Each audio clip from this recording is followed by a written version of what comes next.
तो भाई finally Monday night raw हो चुका खत्म। भाई ये 2 आवर्स का शो था और काफी अच्छे से WWE ने ना इसको कवर किया था। और आज तो भाई ये क्लियर हो गया कि ब्रॉन ब्रेकर ना अभी भी भाई हील है, इनको बेबी फेस मत समझिएगा। और इसी के साथ साथ शो पर हमको काफी जबरदस्त मैच देखने को मिलता है शीमस और पीट डन के बीच में, जो कि बिना कोई doubt show off the match यही था। और लास्ट में भाई आज जो सैमी जेन ने किया है ना अपने मैच में, वो तो भाई बहुत ही रेयर केस में ऐसा देखने को मिलता है। जी हाँ दोस्तों, अभी उसके बारे में हम बात करेंगे, लेकिन इससे पहले हम बात करते हैं शो की स्टार्टिंग से, जिसकी शुरुआत ही दोस्तों सीएम पंक से होती है और रिएक्शन इनको काफी तगड़ा वाला मिल रहा था।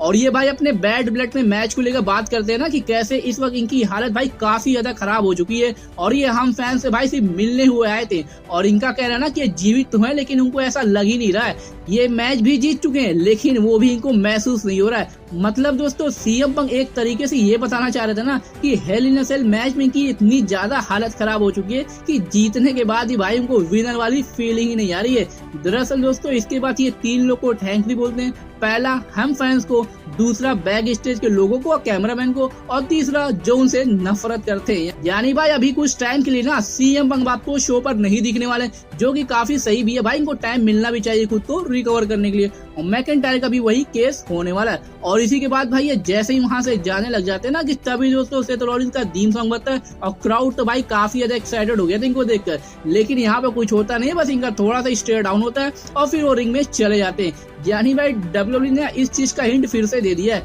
कि सीएम पंक की वापसी के बाद इनकी फ्यूड तो सेथ रॉलिंस के साथ होने वाली है। क्योंकि इसके बाद दोस्तों सेथ रॉलिंस ना प्रोमो कट करते हैं, जहां पर इनका कहना है कि सीएम पंक जल्द से जल्द रिकवर हो जाए, ताकि मैं इनकी दोबारा से हालत खराब करके इनको हमेशा के लिए रिटायर कर दूं। तो भाई ये तो एकदम रेडी है इनके लिए। बल्कि ये कोडी रोड और रोमन रेंस के टीम बनाकर काम करने को भी लेकर बात करते हैं और केविन ओवेंस को भी लेकर, जो कि इन्होंने कोडी रोड पर अटैक किया था।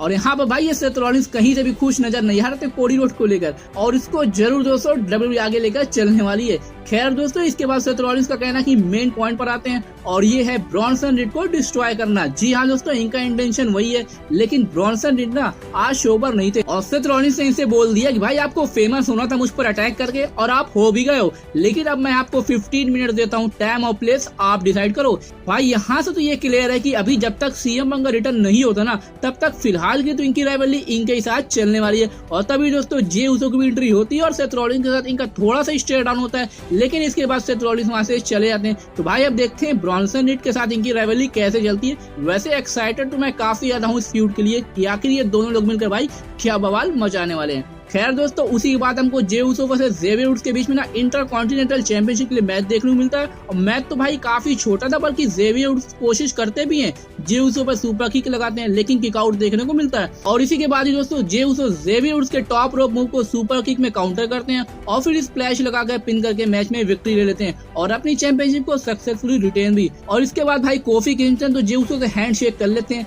लेकिन ज़ेवियर वुड्स नहीं करते हैं। जी हाँ दोस्तों, और जैसे भाई ये लोग जाते हैं तभी भाई आउट ऑफ नोवेयर ब्रॉन ब्रेकर जे उसो पर स्पेयर लगा देते हैं। जी हाँ दोस्तों, हम लोग को लगा भाई ये बेबी फेस बन चुके हैं, लेकिन मुझे इसका ना डाउट पहले से था भाई कि ट्रिपल एच एरा में इतनी जल्दी कैरेक्टर चेंजेस नहीं होते हैं। और तब जब ब्रॉन ब्रेकर जो इतने दिनों से भाई तबाही मचा रहे हो शो पर, नहीं भाई ऐसे काम नहीं चलता। हाँ होगा लेकिन धीरे धीरे। और इसके बाद तो ये कोफी और ज़ेवियर वुड्स पर भी स्पेयर लगाते हैं और लास्ट में जे उसो पर एक और स्पेयर। तो भाई यहाँ से तो ये क्लियर हो गया कि ब्रॉन ब्रेकर का इंटेंशन अभी भी सेम है, और वो है इंटरकॉन्टिनेंटल चैंपियनशिप को दोबारा से रिक्लेम करना। तो भाई अब देखते हैं कब होता है ये चीज। वैसे दोस्तों आपका इस पर क्या ओपिनियन है, हमको जरूर बताइएगा। उसके बाद दोस्तों शो पर हमको ना शीमस वर्सेस पीट डन के बीच में good old fashion donnybrook match देखने को मिलता है, और ये भी एक तरीके का नो डिस्क्वालिफिकेशन ही था। और भाई साहब क्या ही मैच इन्होंने डिलीवर करके दिया, फुल तबाही, मतलब एक्शन और बैंगर में तो कोई कमी ही नहीं थी मैच में। बल्कि दोस्तों मैच में शीमस की तरफ से बैक ब्रेकर, लेकिन यहाँ पर पीट डन किक आउट कर देते हैं। इसके बाद भाई पीट डन शीमस पर शिलाली से अटैक करते हैं और फिर टॉप रोप पर से ये इनके ऊपर ना सुपर प्लेक्स लगाते हैं, लेकिन यहाँ पर भी हमको किक आउट देखने को मिलता है। भाई मैच में तो क्राउड की एनर्जी ना काफी तगड़ी थी, यानी एकदम एनर्जेटिक क्राउड था आज के मंडे नाइट रॉ का।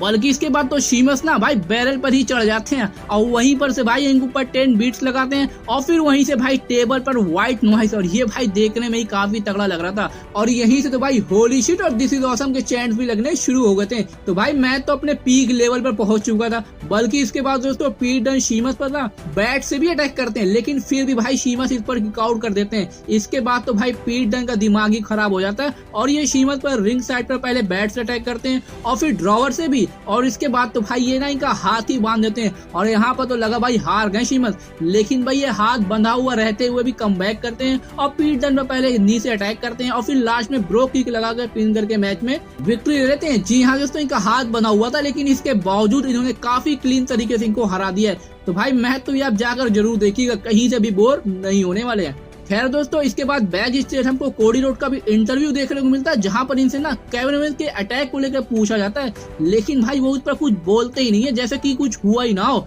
बल्कि क्राउन जूल मैच को ही हाइप करके वहां से चले जाते हैं। और तभी दोस्तों इनकी मुलाकात सैमी जैन से भी होती है जहां पर सैमी जैन इनसे बोलते हैं ना कि आज ये गुंथर को हराने के बाद क्राउन जूल में इनको फेस करने वाले। तो भाई अब देखते हैं क्या ऐसा हो पाता भी या नहीं, क्योंकि कोडी रोड तो भाई इसके लिए रेडी दिख रहे थे, बल्कि जाते जाते ये सैमी जैन को मैच के लिए भी गुड लक बोलते हैं। इसके बाद दोस्तों बैक स्टेज हमको रखेल को दिखाया था जो कि रॉ होने से पहले ना एंट्री करती है कार में और इनके साथ साथ लिव मॉर्गन और डोमिनिक मिस्टीरियो भी थे, जहां पर लिव मॉर्गन ना अपने मैच को लेकर बात करती है बैड ब्लड वाला। लेकिन इंटरेस्टिंग बात यहाँ पर ये थी ना कि इंटरव्यूअर के भाई लगातार ये पूछने पर कि क्या रखेल जजमेंट डे के साथ है या नहीं, तो इस पर भाई किसी ने भी कुछ जवाब ही नहीं देते और ये वहां से तीनों लोग चले भी जाते हैं। तो भाई वैसे तो पता है हम सबको कि अभी फिलहाल के लिए जजमेंट डे के साथ में है, लेकिन आगे क्या ये होती भी है नहीं ये तो आगे ही क्लियर हो जाएगा। वैसे दोस्तों आपका इस पर क्या ओपिनियन था हमको जरूर दीजिएगा। खैर दोस्तों, अब हम बात करते हैं शो के मेन इवेंट को लेकर, जहां पर हमको the ring general Gunther versus Sami Zayn के बीच में वर्ल्ड हैवीवेट चैंपियनशिप के लिए मैच देखने को मिलता है। और भाई क्या ही जबरदस्त मैच चला ये, लेकिन सिर्फ टाइम की वजह से भाई काफी मोमेंट इस मैच में ना मिस हो चुके थे, लेकिन फिर भी दोस्तों ये दोनों लोगों ने काफी तगड़ा मैच डिलीवर करके दिया था।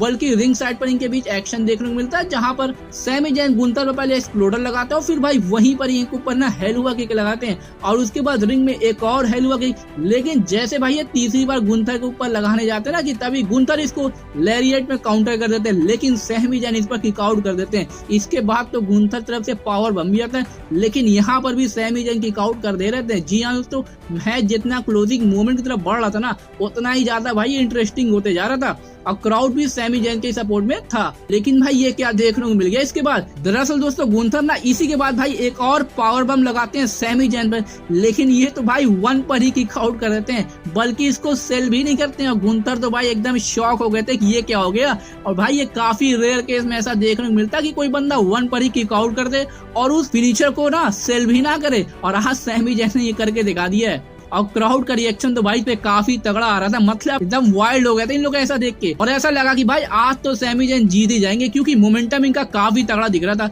लेकिन तभी दोस्तों गुंथर इनको स्लीपर होल्ड में लॉक कर देते हैं, लेकिन सैमी जैन की कोशिश करने के बावजूद भाई गुंथर इनको लॉक किए रहते हैं और लास्ट में ये फेड आउट हो जाते हैं। गुंथर को इस मैच में विक्ट्री मिल जाती है और ये अपनी चैंपियनशिप को सक्सेसफुली रिटेन भी कर लेते हैं। तो भाई सैमी जैन काफी क्लोज आ चुके थे इसको जीतने के लिए, लेकिन लास्ट मोमेंट पर गुंथर को अपर हैंड मिलता है। तो भाई मैच तो ये काफी तगड़ा था और इसको भी आप मिस ना करिएगा। और उसी के बाद हमको रैंप पर कोडी रोड और गुंथर का स्टेयर डाउन देखने को मिलता है और फिर शो वहीं से ना ऑफ एयर चला जाता है। तो भाई शो तो काफी तगड़ा था, लेकिन टाइम कम होने की वजह से भाई काफी जल्दी जल्दी इसको कवर किया गया था। वैसे रॉ तो भाई 3 घंटे के लिए ही बना है, 2 घंटा स्मैकडाउन के लिए ना, लेकिन रॉ के लिए नहीं। खैर दोस्तों, वैसे आपको कैसा लगा आज का मंडे नाइट रॉ हमको कमेंट सेक्शन में जरूर देगा, और अगर ये वीडियो अच्छी लगी तो इसको लाइक और ज्यादा शेयर जरूर करिएगा ऐसी WWE की इंटरेस्टिंग वीडियोस के लिए।